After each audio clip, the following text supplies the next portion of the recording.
Hello everybody and welcome back to another video for the day. We are heading back into r/AmITheDevil, and if you guys would love to be absolutely amazing, show your support and see more videos like this one in the near future, be sure to hit that like button, leave a comment down below to start up the wholesome internet discussions, and if you guys have not already, subscribe to the channel and turn on the notifications.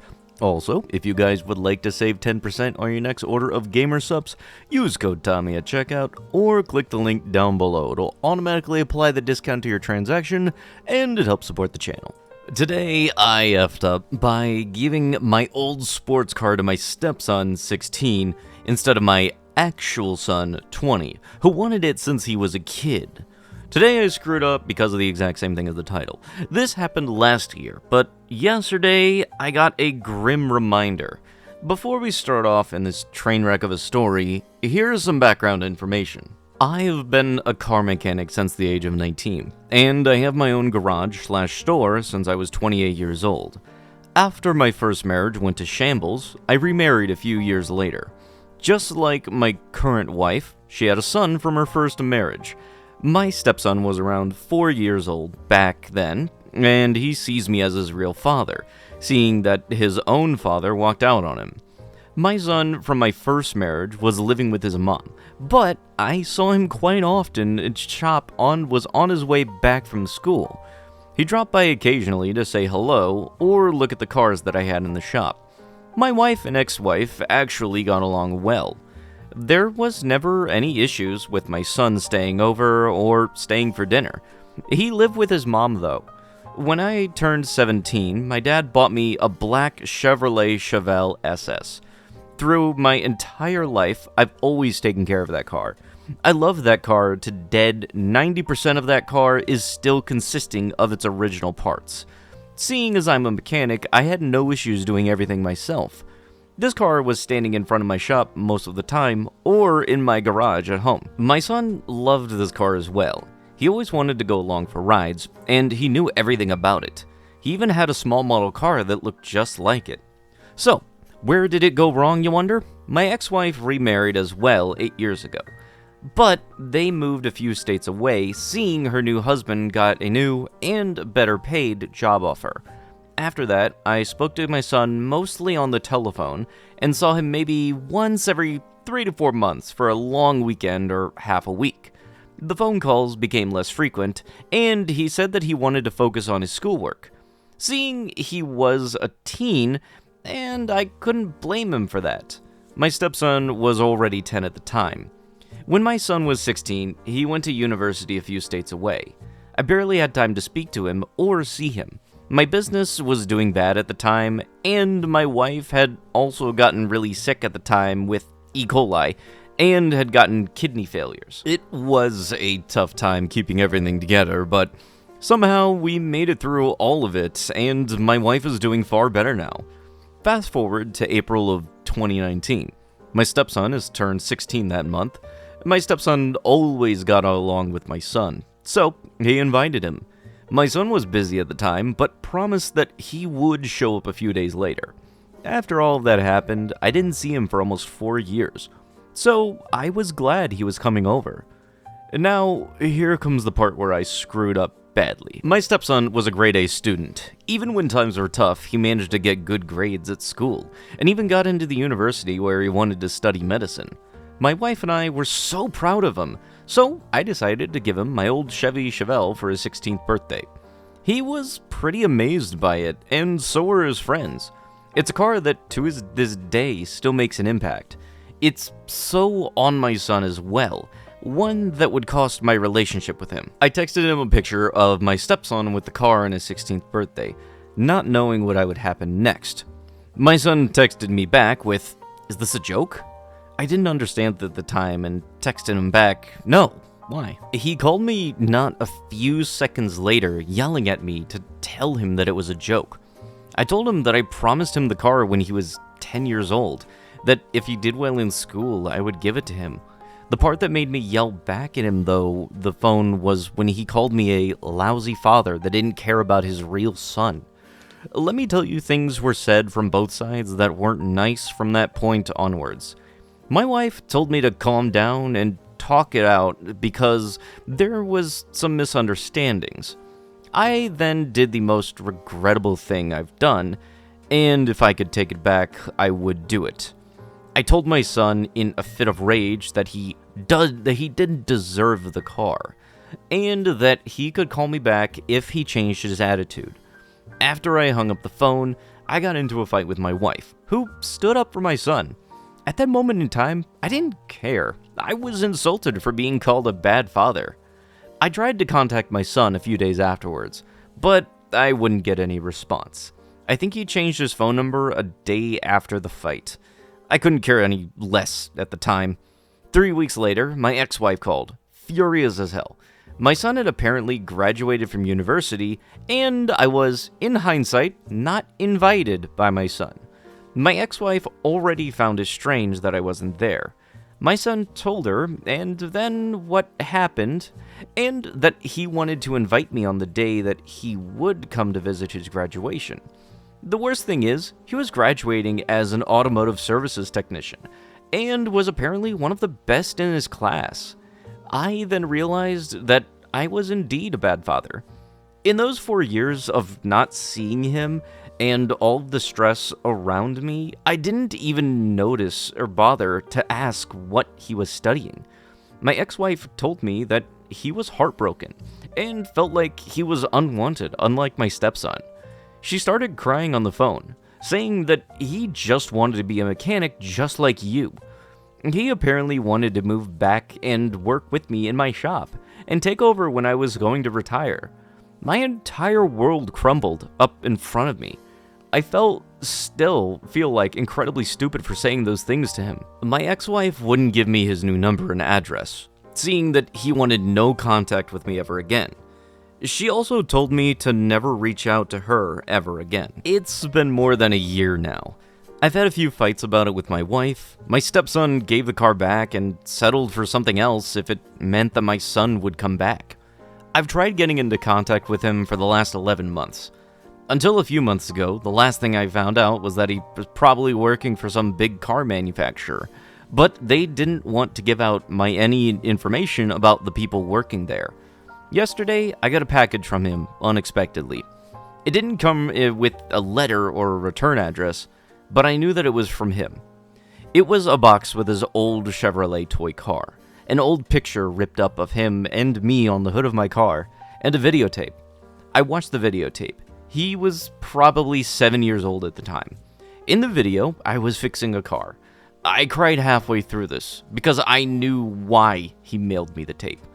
I said to him that while he was filming it, if he wanted and kept up his grades, that the shop could be his one day, and including my Chevy. TLDR, I didn't keep my promise to my son and gave away my sports car to my stepson. Things were said, and now I'll never see him again. Editing to add the part that I left out. Some of you clearly didn't read everything, and that's okay. I would be mad too while reading this. My stepson is not to blame here. He gave back the car, and the car is now stored in a garage box. This car has become a thorn in my eye, and I can't look at it, to be honest. Edit 2. Me and my family tried to search for him on Facebook, and all the other popular social media apps. Seeing how he never was into any of those, we couldn't find anything. I've been searching for him for quite some time already. If this virus clears out and I can travel to some states to see if he actually lives or works there. After actually contacting my ex-wife a few times over the course of months, she told me half a year ago that she would ask him once to contact me, but she couldn't force him to if he didn't want to. Some of you have reached out to me. I'm grateful for the help from some of you to try and help me track him down, but as you can understand, I can't give out personal information about myself or my family and my son.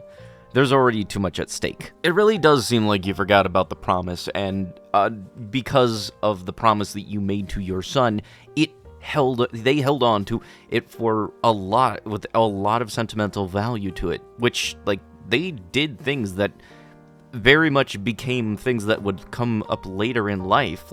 They went down a career path because of your influence on them. So for you to just give away that car, even though, they They still remember as a kid being promised, hey, if you do good in school, this could be yours one day, and you'll be able to do all this.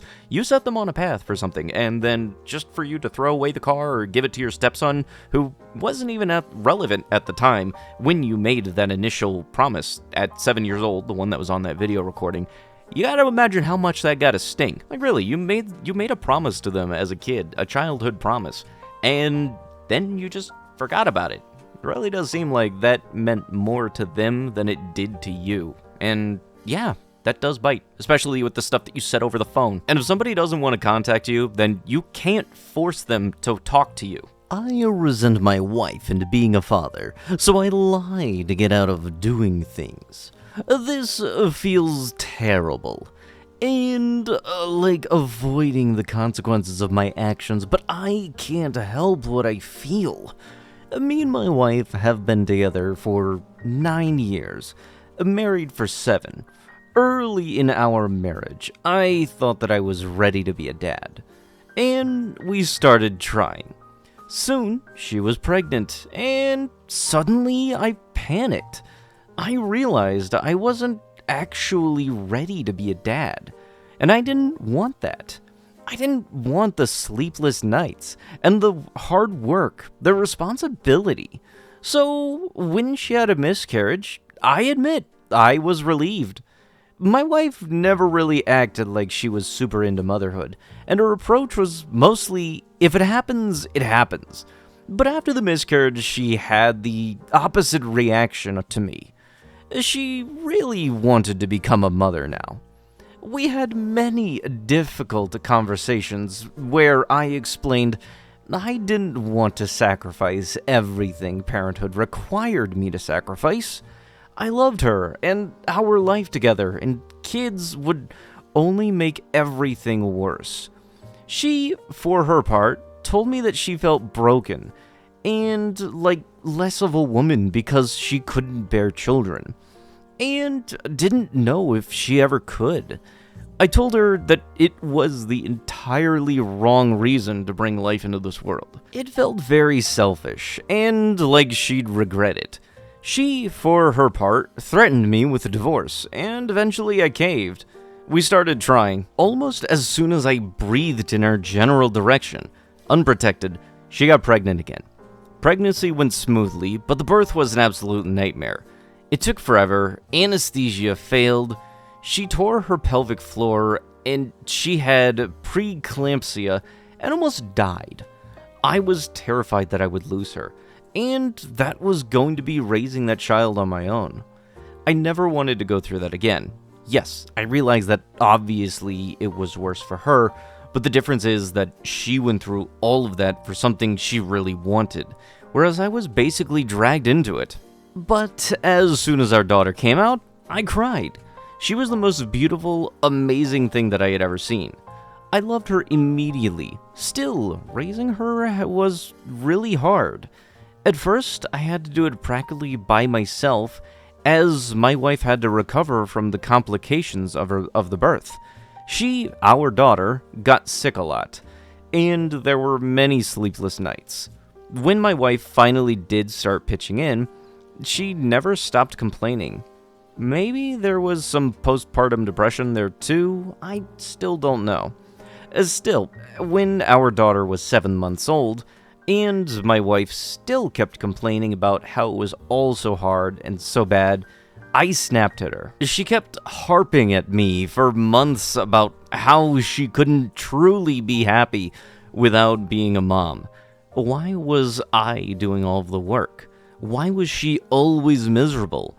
And anyway, complaining about me is one thing, but about our daughter constantly saying what a difficult child she was, what a little goblin, etc. How was any of this her fault? I told her, I told you so, which went over about as well as you'd expect. So, I didn't bring it up again.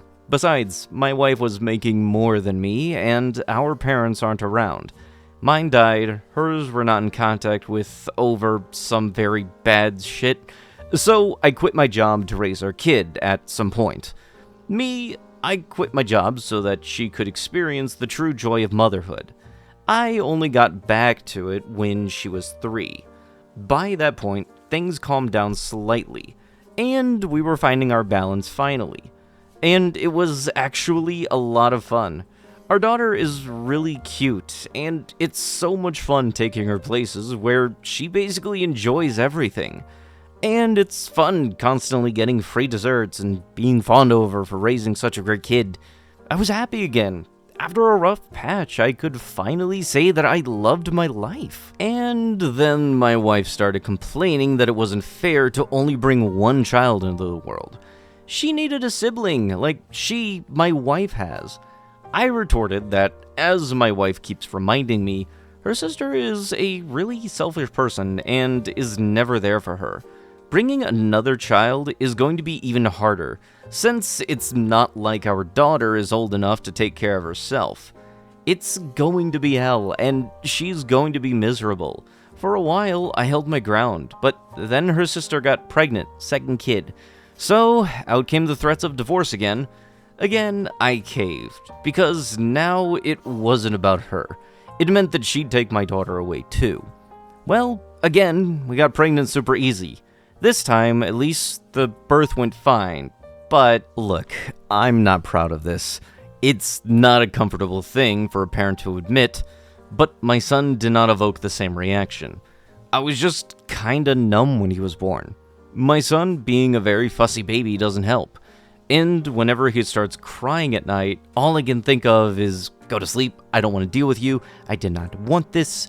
And I admit, I'm not taking on the brunt of childcare on myself this time. Wife is still on maternity leave, and is absolutely miserable.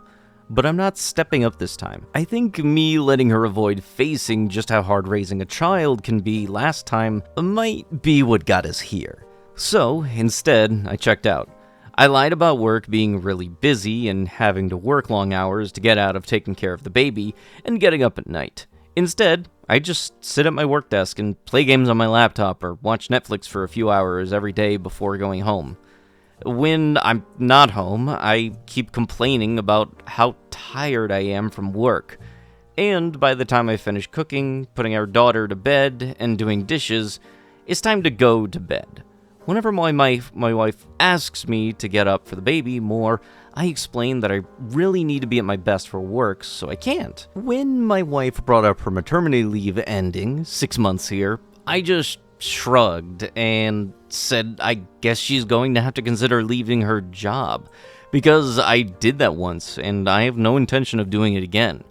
I like my job, and am doing well, and have absolutely no intention of leaving it. We can get a nanny if she wants. She got pretty upset at that, and talk of divorce came up. But at that point, she went to that, well, one time too many. If she thinks that she can do better on her own, I wish her luck. Hell, as I already said, I even suggested that we get a nanny. She refuses outright, so at this point, she can just sleep in the bed that she made. Or at least she would, our youngest, let her get any sleep. Her sister, unsurprisingly, is busy with her own kids, and is completely unavailable. So, this is where we stand. I do underhanded crap to get out of time myself every day, so that my wife can fully experience the joy of motherhood, while she is absolutely miserable. I hope this at least dissuades any notions of a third kid. And I know what some of you are going to say. I should have communicated honestly. And well, I tried it again and again.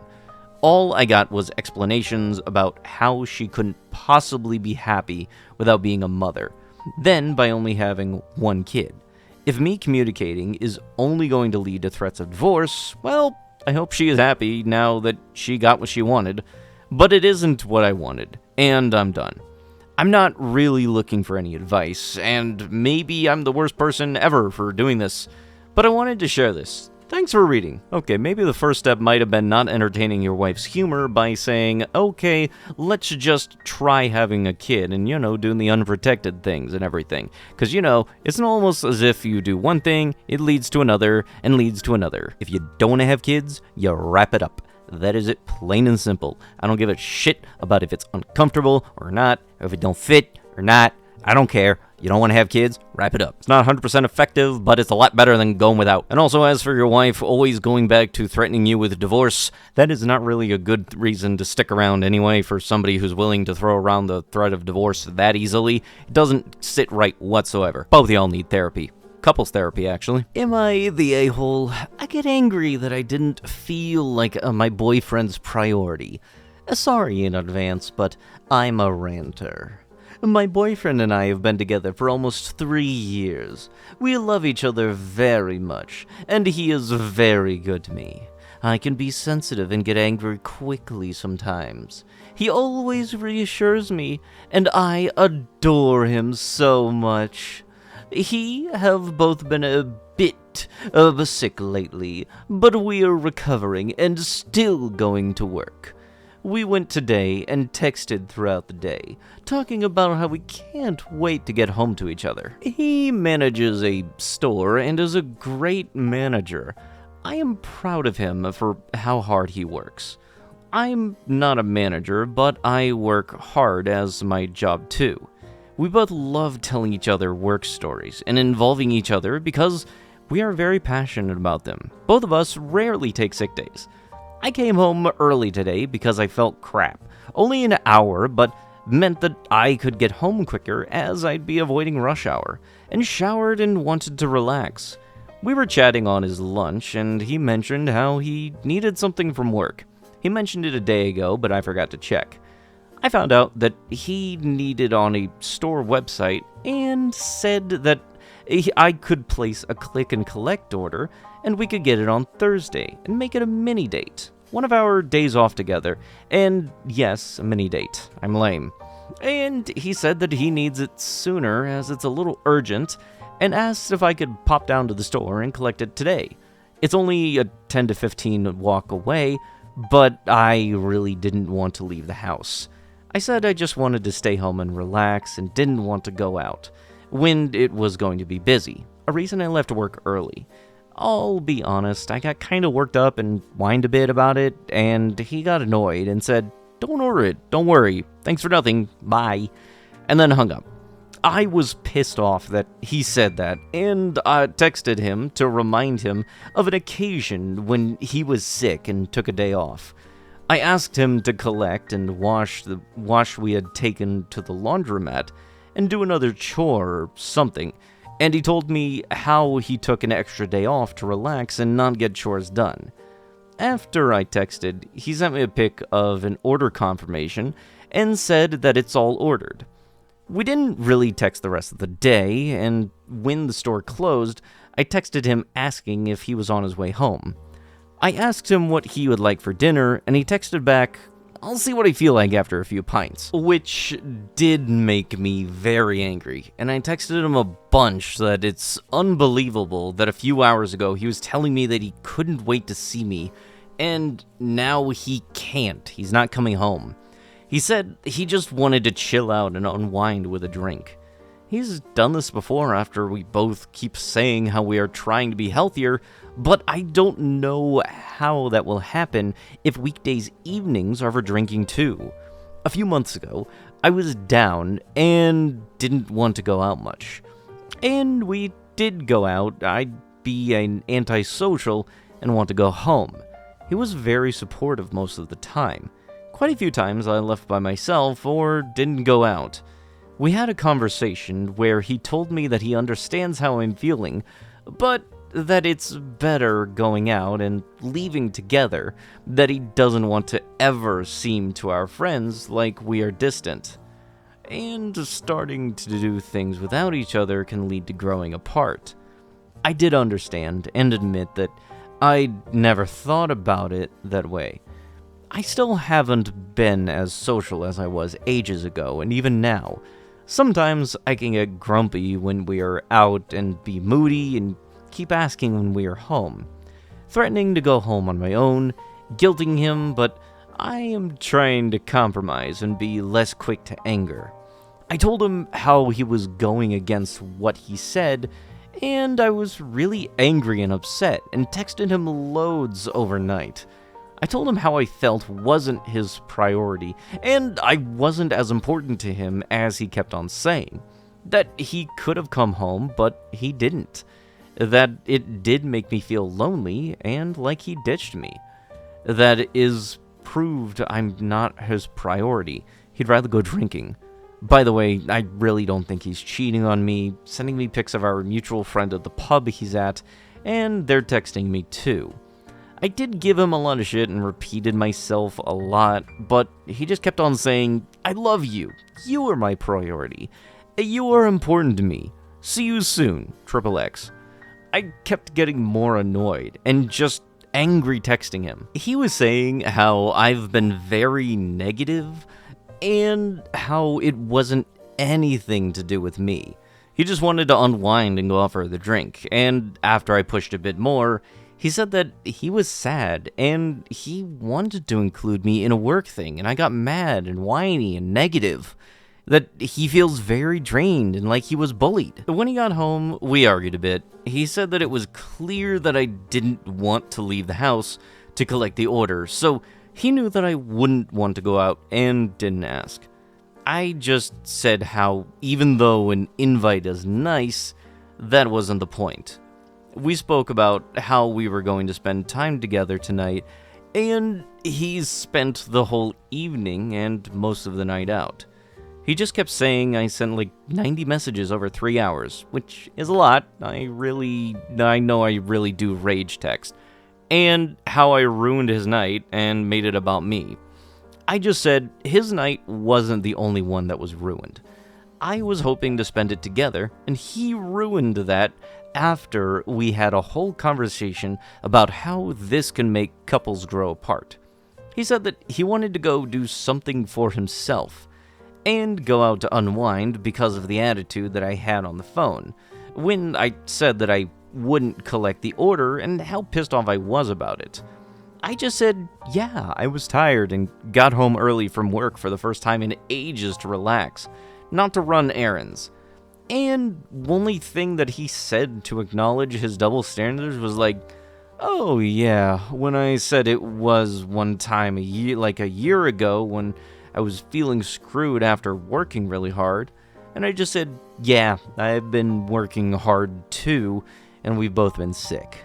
I love this man, but am I asking for too much to be feeling like my partner's #1 priority? Sorry again for all the ranting. Look, having a partner that cares about you is very important. However, feeling like if you're not the absolute #1 priority in their world is not going to be the end-all things. People got some things going on in their life sometimes, you know? And God forbid they aren't able to pay attention to you or, be there for the most close of things, and just throw other things away. I hate to break it to you, but does that really sound like a type of attitude that you would do for your partner? Like caring for them when something bad happens and being there for them. That's important. But getting upset when life happens and God forbid they actually wanted to include you in on something, that doesn't sound right. But with that is going to have to be it with the video. If you guys would love to be absolutely amazing, show your support, and see more videos like this one in the near future, be sure to hit that like button, leave a comment down below to start up them wholesome internet discussions, and if you guys have not already, subscribe to the channel and turn on the notifications. I'll be sure to see you guys in the next one. Thank you so much for watching, and bye-bye.